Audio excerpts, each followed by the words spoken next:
వందల ఏళ్ల క్రితం నిర్మించినటువంటి నిర్మాణాలు, కట్టడాలు మన చరిత్రను, అదేవిధంగా నాటి ప్రజల జీవన శైలిని తెలియజేస్తాయి.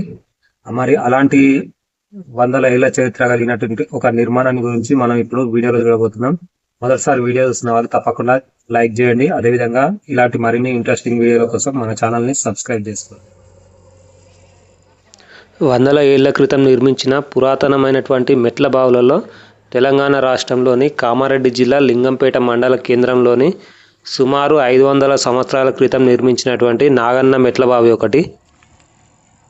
ఈ నాగన్న మెట్లబావి కామారెడ్డి నుండి నిజాం సాగర్ వైపు వెళ్ళే మార్గంలో లింగంపేట గ్రామ పరిధిలో హైవేకు కొద్ది దూరంలోనే మనకు కనిపిస్తూ ఉంటుంది. కామారెడ్డి నుండి 30 కిలోమీటర్ల దూరంలో ఉంటుంది.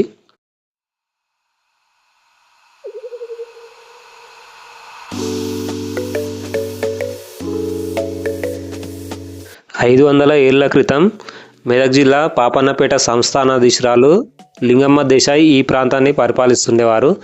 ఆమె పరిపాలనలో ఇక్కడి ప్రజల సాగునీటి అవసరాల కోసం, అదేవిధంగా రాజవంశస్థులు ఇక్కడ మెదక్ నుండి ఈ ప్రాంతానికి వచ్చినప్పుడు ఇక్కడ ఉండడానికి కోసం స్నానాలు, అదేవిధంగా తాగునీటి అవసరాల కోసం ఈ బావిని అయితే నిర్మించినట్లుగా తెలుస్తుంది.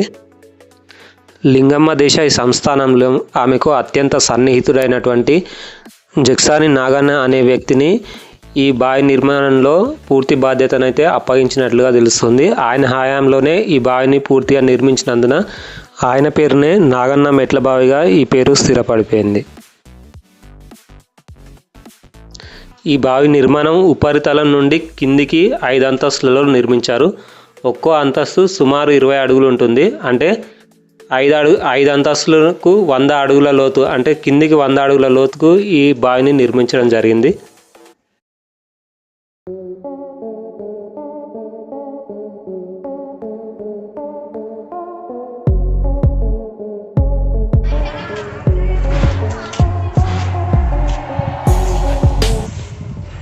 ఎత్తైన ద్వారాలు, మెట్లు, ఇంకా గదులు పూర్తిగా రాతితో నిర్మించారు. 4 వైపులా ఒకే రకమైనటువంటి నిర్మాణం. కిందికి దిగడానికి వీలుగా 4 వైపులా మెట్లు, 5 అంతస్తుల నిర్మాణం. ఇలా నాటి నిర్మాణ శైలి, ఆర్కిటెక్చర్ విధానం ఇక్కడ పర్యాటకులను విశేషంగా ఆకట్టుకుంటుంది. ఆ కాలంలో ఈ బావి నీటిని ప్రధానంగా తాగు మరియు సాగునీటి కోసం ఉపయోగించేవారు. అయితే అప్పట్లో ఏనుగులు, గుర్రాలు కూడా సులభంగా కిందికి దిగి నీరు తాగే విధంగా ఈ బావి నిర్మాణం అయితే ఏర్పాటు చేయడం జరిగింది.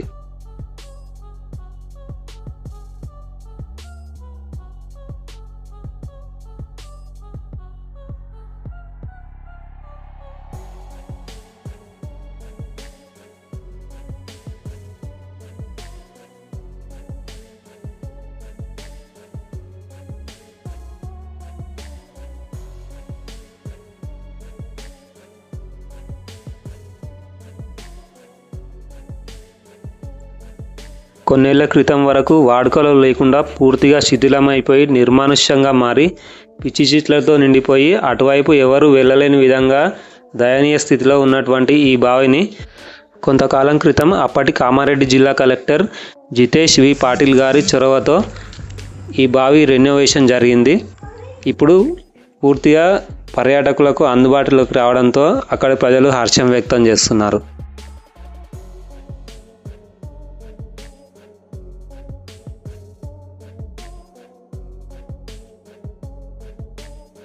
ఎత్తైన ఈ ద్వారాల మీది భాగంలో చూసుకున్నట్లయితే కొన్ని చిత్రాలను మనం ఇక్కడ గమనించవచ్చు.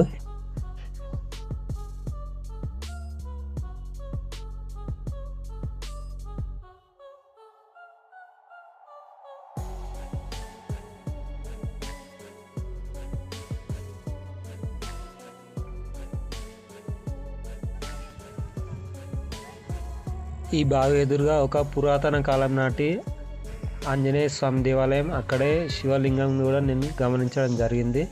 అయితే శివలింగం పానమట్టం మీద లింగం లేకపోవడం ఇక్కడ నేను చూడడం జరిగింది.